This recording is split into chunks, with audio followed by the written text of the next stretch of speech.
So welcome students, welcome once again to the web classes. आज मैं आप लोगों के लिए लाया हूँ lesson number 5 the ailing planet the green movement's role which is written by Nani Palkhivala. सबसे पहले हम ऑथर के बारे में समझ लेते हैं। ऑथर जो है बहुत बड़ी हस्ती थे, है ना। समझ लेते हैं कौन थे ये। जैसा कि आप फ़ोटो देख पा रहे हैं, ये एक इंडियन स्टैम्प है। उस इंडियन स्टैम्प पर अगर मान लो किसी व्यक्ति का जो है पिक जो है लगा हुआ है, दैट मीन्स आप अंदाज़ा लगा सकते हैं कि वो कितने बड़े व्यक्ति हो सकते हैं। चलिए देखते हैं। सो नानी आदेश, एक्चुअली ये नानी जो है यहाँ पर इनका पूरा नाम नहीं है, बल्कि ये अलग है। नानी आदेशर पालखीवाला, नानी भोई जिनको कहा जाता है, नानी भोई, है ना, सॉरी नाना भोई कहा जाता है इन्हें, नाना भोई। और फिर इन्होंने शॉर्ट में अपना नाम रख लिया Nani. So Nani Ardeshir Palkhivala Indian jurist and civil rights activist रह चुके हैं and was revered in India as a top authority on constitutional law and government finance, है ना। जैसा कि मैंने आपको बताया कि इंडियन गवर्नमेंट में जो है टॉप अथॉरिटी में रह चुके हैं और ये भारतीय इतिहास में जो है एक जज का काम कर चुके हैं, ज्यूरिस्ट रह चुके हैं। इनका जन्म काल देखा जाए तो बॉर्न जो है उनका कब है, जनवरी 16, 1920 बॉम्बे में हुआ था उनका जन्म, जिसे अब मुंबई के नाम से जाना जाता है। और डेथ जो है उनकी दिसंबर 11, 2002 वो भी मुंबई में ही हुई थी। 1958 में Palkhivala a lawyer and private businessman, जिनको लॉयर भी कहा जाता है और एक प्राइवेट बिजनेसमैन भी कहा जाता है, begin an annual tradition of publicly expounding on the country's budget, है ना। यहाँ पर उन्होंने क्या शुरू कर दिया था, कंट्री का जो बजट था उस बजट के ऊपर अपना खुद का जो है पब्लिकल एक्सपाउंड जो है उन्होंने शुरू कर दिया। पब्लिकली जो है इस बारे में बातें करना शुरू करते थे। This speeches brought him renown as an expert on taxation as an and as a gifted orator. और यही जो सारी स्पीचेस जो जब पब्लिकली वो देते थे, जिसकी वजह से वो क्या बन गए थे, टैक्सेशन में एक एक्सपर्ट बन गए थे, है ना। और इन्होंने बहुत सारी किताबें भी लिखी हुई है टैक्सेशन के ऊपर। ऐसा कहा जा सकता है कि टैक्सेशन के क्षेत्र में इनको प्रणेता या फिर फादर माना जाता है ना। Although he opposed Prime Minister Indira Gandhi's policies, Palkhiwala in 1975 agreed to defend her when she was charged with corruption. हालांकि प्राइम मिनिस्टर इंदिरा गांधी उस ज़माने की जो थी उनको वो बिल्कुल पसंद नहीं करते थे, उनके हमेशा वो खिलाफ खड़े रहते थे, उनके खिलाफ मतलब उनकी पॉलिसीज़ के खिलाफ। लेकिन फिर भी जब 1975 में इंदिरा गांधी पर जो है जब करप्शन चार्जेस लगे थे तो वो जो है उनका सपोर्ट करने के लिए, उनकी तरफ से जो है लड़ने के लिए खड़े हो गए थे। ये इसलिए उन्होंने किया, क्योंकि एक प्राइम मिनिस्टर की पोस्ट जो है उसकी गरिमा को बचाया जा सके। ऐसा ना हो कि लोगों के मन से जो है एक प्राइम मिनिस्टर का जो भरोसा, प्राइम मिनिस्टर पर जो भरोसा होता है वो उठ न जाए। इसी वजह से उन्होंने उस केस को लड़ने के बारे में सोचा। When Gandhi declared a state of emergency and suspended the constitution, however he resigned. लेकिन जब इंदिरा गांधी ने जो है इमरजेंसी डिक्लेयर कर दी थी और सारे जो कॉन्स्टिट्यूशन थे उन्हें सस्पेंड कर दिया था, तानाशाह जो है लागू कर दिया था वहाँ पे, तो उन्होंने जो है अपनी पोस्ट से क्या कर दिया, रिजाइन कर दिया। After Gandhi's defeat in the 1977 general election, Palkhiwala was named ambassador to the US, a position he held until 1979. और जब गांधी जो है, इंदिरा गांधी 1977 में जनरल इलेक्शन जो थे वो जब हार गई, तब पालखीवाला जो है उनको एम्बेसडर बनाया गया था यूएस का। और ये पोजीशन जो है उन्हें 1979 तक जो है संभाल कर रखी। He remained politically active later in life, lobbying for better living standards for India's poor and for a effective and responsible government. Politically काफ़ी जो है एक्टिव थे, ऐसा हम कह सकते हैं अपनी ज़िंदगी में। और इंडिया के जो पुअर लोग हैं उनकी जो लिविंग स्टैंडर्ड्स हैं, उनको लिविंग स्टैंडर्ड को बेटर बनाने के लिए, साथ ही साथ में कहा जा सकते हैं कि इफेक्टिव और रिस्पॉन्सिबल गवर्नमेंट को ऊपर लाने के लिए जो है उन्होंने बहुत सारे काम किए थे ना। आइए देखते हैं समरी इस यूनिट में जो है क्या समझाया गया है और क्या बातें जो है रेज की गई है पालखीवाला के द्वारा। So in this chapter the writer raises an issue towards the deteriorating health of the earth. इस यूनिट में क्या इश्यू किया गया है, रेज, तो जो हेल्थ जो है इस धरती की जैसे जैसे वो डिटेरियोरेट होती जा रही है, साल दर साल जो है उसकी हालत ख़राब होती जा रही है, उस इश्यू को जो है यहाँ पर क्या किया है, इन्होंने रेज किया है। As human beings have been exploiting natural resources from decades, presently the condition has made the environment critical.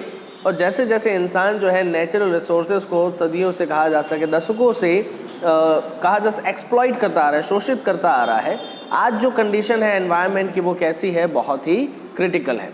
In 1972, the Green Movement helped environmentalists to raise awareness about the harmful condition of the earth, and since then there has been no looking back as the movement has been successfully educating people about the conservation of the environment.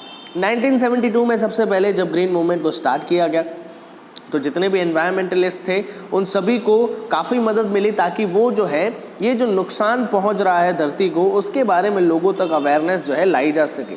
और तब से लेकर अभी तक जो है वो movement जो है कभी पीछे हटकर नहीं देख रहा है, वो मूवमेंट काफ़ी सक्सेसफुल था और लोगों को हमने जो है कहा जा सके एजुकेट किया है कि किस तरीके से एनवायरनमेंट को कंजर्वेट किया जाए, उसकी सुरक्षा की जाए।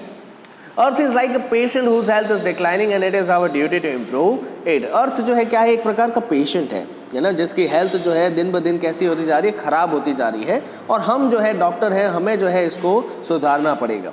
In 1987, the term sustainable development was used by the World Commission on Environment and Development। जैसे 1987 में जो सस्टेनेबल डेवलपमेंट का जो ख्याल था सबसे पहले जो दिया गया था world commission on environment and development के द्वारा, उसी से रिलेटेड बहुत सारी अवेयरनेस जो है कहा जा सके दुनिया में अलग अलग जगह पर देखने को मिलती है। जैसे एक जू है लुसाका के अंदर, a zoo in Lusaka Zambia has a cage in which a sign reads the world's most dangerous animal and inside there is a mirror। एक जू है लुसाका ज़ाम्बिया के अंदर, वहाँ पर एक पिंजरा है, उस पिंजरे के अंदर जो पिंजरे के बाहर जो है क्या लिखा हुआ है कि ये दुनिया का सबसे खतरनाक जानवर है ना।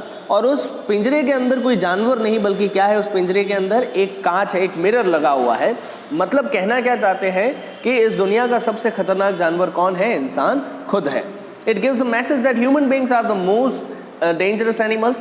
Barron Commission raised the question, are we to leave our successor a scorched planet of advancing deserts or impoverished landscape and ailing environment?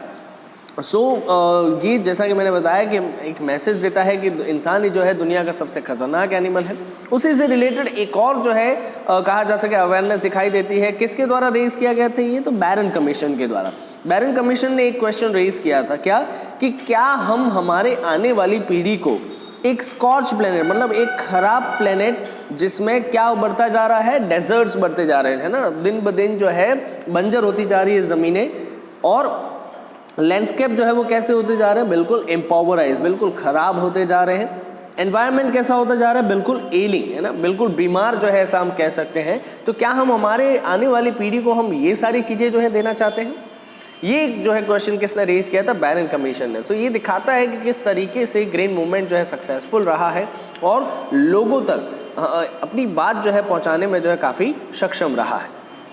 There are 4 principal biological systems that form the foundation of the global economic system: fisheries, grassland, forest and croplands। है ना, इस दुनिया में कहा जा सके global economic system जो है उसको संभालने के लिए 4 बायोलॉजिकल सिस्टम जो है काम करते हैं। सबसे पहला क्या है, फिशरीज है, फिर ग्रासलैंड है, फिर फॉरेस्ट है और फिर क्रॉपलैंड्स है। These 4 systems also provide food and raw materials for industries except for minerals and synthetics। है ना, तो ये चारों जो है सिस्टम क्या प्रोवाइड करते हैं, फूड प्रोवाइड करते हैं और रॉ मटेरियल प्रोवाइड करते हैं। किन चीज़ों के लिए, तो इंडस्ट्रीज के लिए, except minerals and synthetics. Mineral और सिंथेटिक्स में इनका कोई इस्तेमाल नहीं होता। With this systems becoming unsustainable, fisheries will be collapse, है ना, the forest will slowly disappear, grassland will turn into a barren wasteland and croplands will become worse ना। सो अगर मान लो ये सिस्टम जो है अनसस्टेनेबल हो जाए, मतलब जो है अपने आप को ना संभाल पाए चारों में से एक भी सिस्टम, तो क्या होगा, तो जो फिशरीज है वो कोलैप्स हो जाएगी। दुनिया में जो है कहा जा सके मछलियाँ ही नहीं रहेगी या फिर मत्स्य जो है वो रहेगा ही नहीं उनका अस्तित्व। फॉरेस्ट विल स्लोली डिसअपियर, जंगल जो है वो भी गायब हो जाएंगे। जो घास वाली ज़मीनें हैं वो किस में तब्दील हो जाएगी, बैरन लैंड में, बंजर ज़मीनों में। और जो क्रॉपलैंड्स है जहाँ पर हम खाना वाना उगाते हैं, है ना, सब्जियाँ उगाते हैं या दूसरे जो है अनाज उगाते हैं, वो क्या हो जाएंगे, बिल्कुल वर्स हो जाएंगे, ख़राब हो जाएंगे। In poor countries forest are being cut down by fuel wood which is used for cooking purposes. जैसे अगर मान लो गरीब देशों की बात की जाए तो गरीब देशों में खाना पकाने के लिए दूसरे ईंधन की जो है वहाँ पर कहा जा सके रिसोर्सेज नहीं है ना, ना ही वहाँ पर जो है कोई एलपीजी प्रोवाइडर है, ना ही गैसोलीन है वहाँ पर, है ना ही कैरोसिन अवेलेबल है, पैराफिन भी अवेलेबल। ये सारी चीज़ें नहीं होने की वजह से क्या करते हैं लोग वहाँ के, तो वो जो है फॉरेस्ट से फ्यूल वुड लाते हैं ना, ताकि लकड़ियों को जलाकर जो है क्या किया जा सके, खाना बनाया जा सके। And there are some areas where the cost of fuel is more than the cost of food. ऐसे बहुत से एरियाज हैं कि जहाँ पर जो खाना बनाने के लिए जो लकड़ी होती है उसका भाव जो है खाने से ज़्यादा होता है। It is leading to deforestation at an alarming rate, और यही एक वजह है कि जिसके कारण डिफॉरेस्टेशन जो है बहुत तेजी से बढ़ता जा रहा है। डिफॉरेस्टेशन मतलब जंगलों को काटना।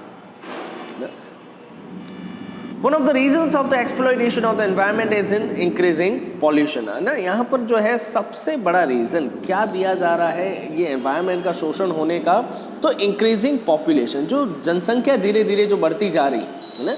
It is observe that about 1 million population is increasing every 4 days। ऐसा माना जाता है कि पूरी दुनिया में जो है 4 दिनों में 1 मिलियन मतलब 10 लाख लोग जो है बढ़ जाते हैं।